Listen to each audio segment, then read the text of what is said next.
Oh, right. Yeah, carrying on. I've been wanting to do this for ages. Because we did do the documentary of the Lyons and Daniels, but yeah, that was a while ago.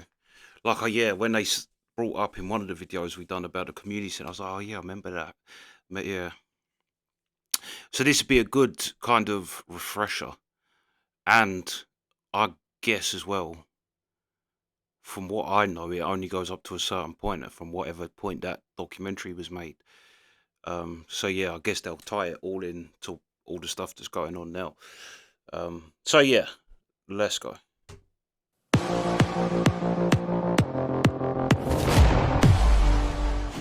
Hello and welcome to the Criminal Record. This is a new weekly podcast brought to you by the team at the Daily Record. My name is Ryan Carroll and I'm joined here by crime reporter Norman Sylvester. Norman, big news at the weekend there. Two key members of the Lyons family gunned down in Spain. Give us a lowdown what happened. Well, it was a shocking incident by any standards, even by the standards of this long-running feud between the Daniel and Lyons family, which dates back almost 25 years. There's been an escalation of this feud in the past 3 months, and it appears to have climaxed almost with this horrific incident on Saturday night in the Spanish resort of Fungirola. Around about 11:30, customers were in Monaghan's bar in Fungirola, just on the kind of beachfront, or near the beachfront. It's owned by Ross Monaghan, a key member of the Lyons crime family at the time. He's in the bar with close associate and Lyons family member Eddie Lyons Jr. It's about 11:30. The bar guests, the bar customers have been enjoying that evening the televised coverage of the Champions League final between PSG and Inter Milan. That's concluded. There's been the trophy presentation. People are just relaxing, having a few drinks. And just after 11:30 p.m. on Saturday, a car draws up. A youngish man gets out, casually dressed, t-shirt and shorts, enters the bar premises, shoots dead Eddie Lyons Jr., who's in the kind of terraced outdoor area. Ross Monaghan's nearby. The mystery gunman pursues Monaghan, who obviously has realised what's happened, pursues Monaghan into the bar, shoots him 4 times in the chest and abdomen, and we have CCTV footage of the incident which shows Mr. Monaghan collapsing against a table, and then the sort of final sight is of him lying upright against a wall, blood-stained. At this point, this incident, which has only lasted a few seconds, the gunman runs from the bar, Monaghan's bar, out into the main road. There's a car waiting for him. He gets into the car, which speeds off. Now, we don't know where the car went. There's some suggestion it was heading out to another area, Benalmádena, which is another resort. Though the police did put up a roadblock, no one was caught in it. They didn't catch the getaway car with the gunman and the getaway driver. And there has been suggestions that the car has maybe gone more locally. There's maybe some sort of safe house quite close to the bar where they've dumped the car, possibly the firearm, and then sought the refuge of the safe house. Obviously, it sparked massive news coverage and headlines here in Scotland, but also in Spain, and Spanish TV. We know have shown the graphic footage of the incident, the shooting unfolding on national television. So speak to us about that CCTV then. So obviously in the aftermath, we're hearing reports from Spain about what's happened, and then the CCTV images emerge. So speak to us about them and what they show. A local TV station in Spain appears to have acquired the CCTV footage from the bar, so that the CCTV camera would appear to be at the back of the bar, probably near the actual bar itself, looking down onto the various seats and tables where the guests or customers normally be sitting. You can also see the kind of window through onto the main road. What we do see, though we don't see the shooting of Eddie Lyons Jr., what we see is a gunman pursuing Ross Monaghan into the bar, and Monaghan collapsing, and we see him lying against the wall. we also see the blood staining through his own T-shirt, his own top. It's fairly graphic. It's of reasonable quality, and while you can't see the gunman in any clear detail, you can see the horrific incident unfolding before your eyes. And in terms of the folk that were sitting there, I mean, that must have been some shock to witness that happening, you know, and right and you know, when there's busy par, as you said, you know, in the middle of a popular tourist destination. Was there a nurse that came to the aid of the two men? What we do know is that around about this time, 1:30, there's still quite a few people sitting out. It's a lovely summer's evening, people sitting out enjoying a drink. We know of a British nurse who was in a nearby bar who'd heard shouts that someone had been shot, and obviously her natural nurse's instinct came into play. And we also see a woman, the nurse, running from the bar, running from the bar where she was sitting towards Monaghan's. And at first, she goes to the aid of Eddie Lyons Jr., who's already dead. She tries to perform CPR. Obviously, that's unsuccessful. She then moves into the bar and tries to assist Ross Monaghan, and she spoke to the Daily Record earlier this. I wonder if she had any idea who them two were that she was trying to save.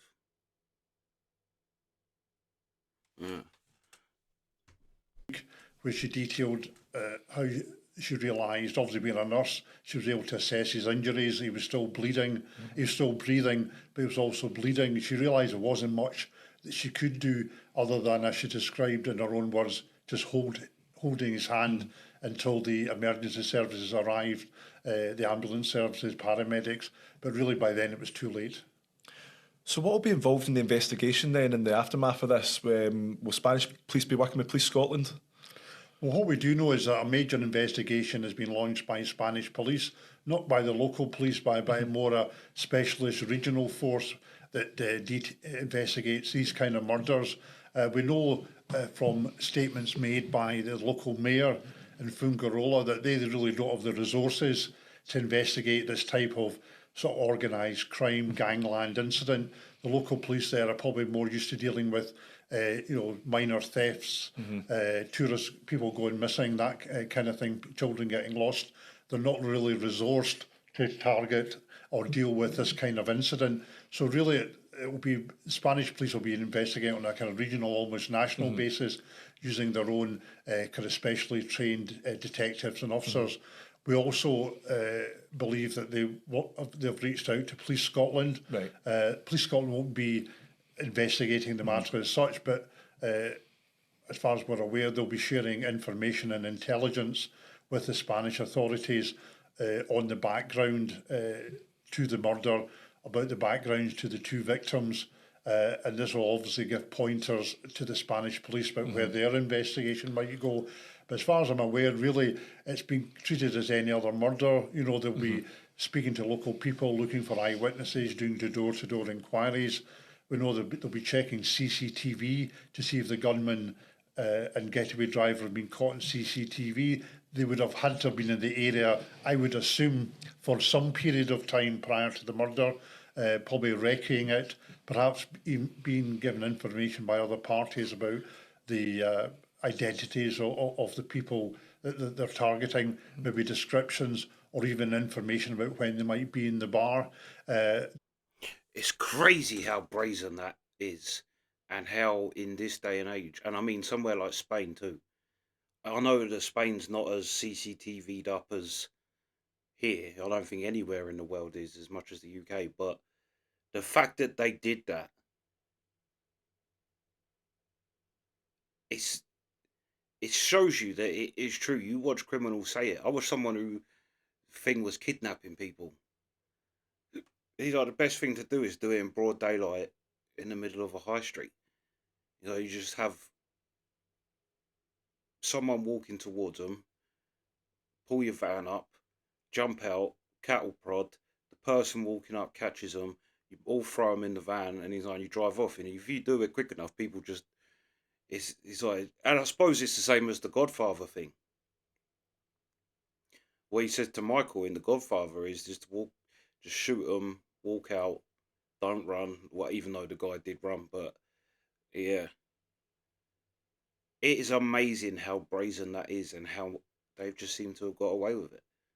Like Scotland, there's nothing Scotland can do anyway unless there actually is a suspect and they go back to Scotland, which it could just be a local Spanish person. Do you know what I mean? It could be.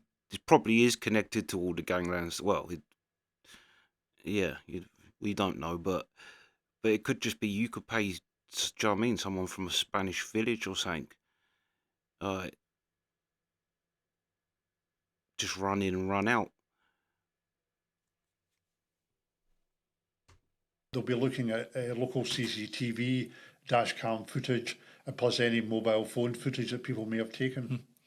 You speak about the background there on the pair, Eddie Lyons and Ross Monaghan. Can you take us right back to the very start about the Lyons family and where this feud all started? You know, I know it dates back quite a while, so when did this all begin? This is a feud that dates back. The feud between the Lyons and Daniel family dates back to 2001, and this is a further escalation that takes the feud to a whole new dramatic level.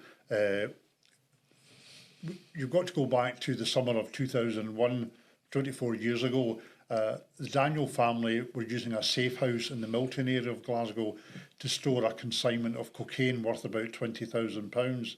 Now, the allegation is that a group of young Lyon crime gang members, including Ross Monaghan and Eddie Lyons Jr., were part of a group called the Club Boys that based themselves in a local community centre in Milton called Churnside. The allegation is either they or others with connections to the Lyons family stole or misappropriated the Daniel cocaine and did not pay for it. Right. And that is really where the feud stems from. Obviously, in the criminal underworld, debts are key. People who don't pay their drugs debts, whoever it is that is due the money, there's a question of their reputation and face. So they've got to take measures to recoup their loss. And it's really from there we've seen That's why you see police say now that the most violent gangs, because everyone's going to grass nowadays, like smackheads and crackheads when you're selling drugs and that. Drug addicts aren't criminals like that, so they will grass. So gangs now know that the most violent one, the person isn't going to grass. So that's why it's become more violent everywhere. Because like you said, you also can't have that because you can't have someone take something in that world, and because then everyone will start thinking they can do it. Even if you don't really want to do something, you've got no choice. You have to do something. The aftermath of the theft, we saw a series of tit-for-tat shootings on various gang members. This culminated in December 2006 when two gunmen went into a MOT station run or owned by a Lyons family member and shot a member of the family, shot him dead. Michael Lyons and two others, a Stephen Lyons, brother of Eddie Lyons Jr., and a third man, Robert Pickett, who's a Lyons family associate, were both shot and seriously injured. With a further escalation 4 years later when a Daniel family member, key member, Kevin Gerbil Carroll, was shot dead at lunchtime outside at the entrance in the car park of an Asda supermarket in Rob Royston, Glasgow, for which Ross Monaghan stood trial in 2012, but was acquitted, walked free after the judge ruled there was no case to answer.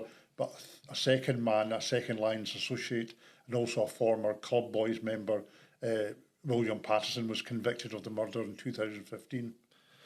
And obviously, in the last couple of months in the record, we've had a number of stories reporting on, you know, our more recent feud and different fire bombings. And what do we know about that? And is there a potential link with that to what's happened on Saturday? We saw a further escalation of the feud in March this year, where members of the Daniel family and their associates, both in Edinburgh and Glasgow, were targeted in a series of fire bombings and other attacks. Now, this included members of the Daniel family, such as Stephen Daniel, and Robert Daniel also included female family members, an elderly person and a young child. Now this seems to appears to involve a new figure that's appeared in the last few years, a Ross McGill, Right. former Rangers ultra, who is from East Kilbride, but is now based in Dubai, and he seems to have orchestrated or ordered, or is alleged to have orchestrated and ordered these various attacks. And the latest escalation seems to be over ironically, a drugs debt, this time £500,000 worth of cocaine, which appears to have been paid for with false money. So that appears to be the escalation. The suggestion that the Lyons family have been supplying details of the addresses of the various Daniel family members and associates, but also the suggestion that this particular escalation since March has got out of hand, and the Lyons themselves were not happy with the degree of escalation, which has resulted in police arresting more than 40 people. And that takes me on to my next question, which I was going to ask you: do police have a handle on this situation? That do they have a handle on the recent attacks, and are they in control of what's going on? One of the ironies of this whole feud is that the police have been successful over the years in bringing people to justice for the various attacks and firebombings and shootings and slashings. And in the most recent spate since March, there's been 41 arrests at all levels. Some fairly senior figures have been arrested, obviously due to stand trial. So it would appear that the police do have a hold on it, do have a handle on it. They are able to identify those responsible. But there's also appears that no sooner is one person arrested than another one takes their place. And this appears to be the kind of thread of this feud that's going back 25 years, that no matter how many people are put behind bars, no matter how long the sentences, and we're talking about life sentences, tariffs of 30 years or more, that other people are more than willing to take their place, more than willing to take that risk, presumably because of the vast... Yeah, and that's why the war on drugs is pointless, is because of that. It's like the only crime that there's no stop to it when you arrest the people. And if it ain't the Daniels and Lyons, it's going to be someone else. I say the undercover drug policeman, 2 years of work, 2 years of police work, and he's like, they arrested everybody involved in the drugs ring, and he's like, within 2 hours there was a new number up on the street. Everyone had their supply line again, and it was just business as usual. He's like, 2 years of work put in 2 hours. But yeah, that can be earned from the drugs trade. And Norman, what is the aftermath going to be like after this? Obviously, this is a huge escalation in the recent stuff that we've been seeing, firebombers. Now we've had 2 shootings and 2 men dead. What is the likely aftermath of this, and what's going to happen next? One can only fear that the murders of Ross Monaghan and Eddie Lyons Jr. will create an even further, more violent escalation. It could be argued that in this 25-year feud, that their murders are the most dramatic incidents yet. And we've got to think there will be further reprisals, that the other measures will be taken, that this will create a further escalation, and it will not be allowed to let lie. This seems to be a feud that will never end. As long as there's people about, there will be further violence and further escalation, and one can only hope that the authorities can finally bring it under control before more people are killed. And also there's always the concerns that, given the public nature of these murders, that one day an innocent member of the public may fall victim as well. Well, that's what I was going to ask. I mean, we're going to have listeners here that are wondering, are they in danger with the escalation here? Are regular members of the public potentially in danger? I believe that this escalation of the feud and the continuing feud is putting ordinary members of the public at danger. In the past, gangland feuds, gangland shootings, gangland activity often takes place in the shadows, takes place at night in remote locations. But what we've seen with the Lyons and Daniel feud and the various escalations is public attacks, a garage, supermarket, and now a bar where holidaymakers are sitting enjoying a late night drink. It is possible and perhaps even inevitable that one day an innocent member of the public will get caught up. Somebody caught in the crossfire. When you've got two gangs shooting each other, who's to say a member of the public? It could have been someone in the supermarket or in the garage or in the bar getting caught in the crossfire. Or it could be somebody perhaps going to the rescue or perhaps trying to intervene, being a bit of a hero, inadvertently getting caught up. I think there's no doubt that as long as this feud continues, there's an increasing risk that ordinary members of the public will get caught up and fall victim. And you touched on it earlier, but what do police have to do? To be fair, that will be the moment when the full wrath of the law will go. Because really, I mean, police do arrest them, but it's gangsters killing gangsters, which is just kind of like, you hear gangsters say, it's just the occupational hazard. It comes with the job, basically. And if you're not prepared for that, then don't be in that world. But that will be when, when you see a real crackdown on them, as if like a member of the public, or especially if it's like a kid or something like that. But yeah, Keep this under control. The police can't monitor the activities of these people 24 hours a day. That's really what it would take. You would have to have a massive team of police officers following all the different individuals about 24 hours a day, 365 days a year. That's a problem. And there's also the problem that every time they arrest someone, no matter how senior, no matter how high they are up the ladder, there's always someone else willing to take that place. Mm-hmm. We've seen that in the last 3 months with the escalation of the feud. New young people coming to the fore, a new younger ringleader, 31, seeming to be involved. A lot of the people that have been arrested in connection with these incidents are young people in their late teens, early 20s. And it seems that no matter how many people the police arrest, there's always someone willing to take their place. So thank you very much, Norman, for your insight. I really appreciate it. I know that a lot of people will be wondering what's going on after that news broke on Sunday. So thanks again, Norman. Thank you very much. Thank you. Thank you for joining the Criminal Record. Yeah, but that's why I say you should just legalise drugs. And there's the only police that will say it is ex-policemen. But there's like every ex-policeman says it, that the war on drugs is it's a waste of resources and a waste of time. You could stop this tomorrow. You could crush the Kinahans, you could crush all these gangs by legalising drugs. It would crush them overnight. And I don't know why